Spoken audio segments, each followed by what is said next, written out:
नियम। तो नियम क्या है ना कि अपना जो प्रकृति है, अपना जो सृष्टि है, उसका एक अपना नियम है। उसी नियम से वह चल रही है। अगर उस नियम से उसमें छेड़छाड़ कीजिएगा तो प्रकृति अपना विकराल रूप दिखाती है। जैसे मानव क्या है कि हस्तक्षेप कर रहा है उसमें, सुनामी आ रहा है, भूकंप आ रहे हैं, ज्वालामुखी फट रहे हैं, तमाम तरह की घटनाएं घट रही है। क्यों? क्योंकि प्रकृति के जो नियम से आप छेड़छाड़ कर रहे हैं।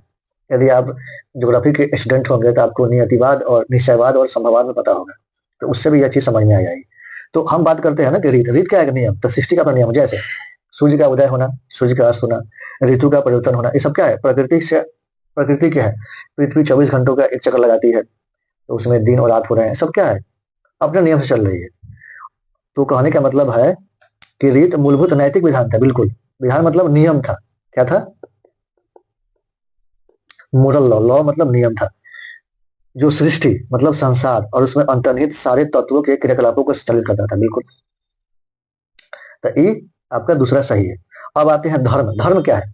धर्म जो है ना, धर्म की जो उत्पत्ति हुई है वह रीत से हुई है। ठीक है? धर्म की उत्पत्ति जो हुई है वो रीत से हुई है।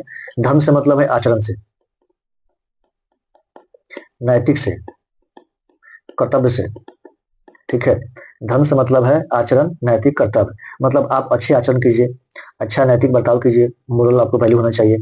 कर्तव्य जो है, धर्म क्या है? कर्तव्य पे जोर दिया जाता है। धर्म का मतलब होता है ना कि समाज में व्यवस्था को बनाए रखना। लेकिन आज केवल धर्म का उपयोग समाज में अव्यवस्था फैलाने के लिए किया जाता है। आप देख ही रहे हैं कि ठीक है, जितने भी चुनाव हो रहे हैं वो धर्म से जोड़कर हो रहे हैं। ठीक है? खैर, उस पर चर्चा नहीं कर, इस पर बात होते हैं। तो धर्म में क्या दिया जाता है कि नैतिक कर्तव्यों पर जोर दिया जाता है, आचरण पर जोर दिया जाता है। तो पहला क्या कह रहा है कि धर्म व्यक्ति के दायित्वों एवं स्वयं तथा दूसरों के प्रति व्यक्तिगत कर्तव्यों की संकल्पना था। तो यह भी क्वेश्चन कथन सही है। तो पहला भी सही है और दूसरा भी सही है, तो इसलिए ऑप्शन हमारा सी हो जाएगा।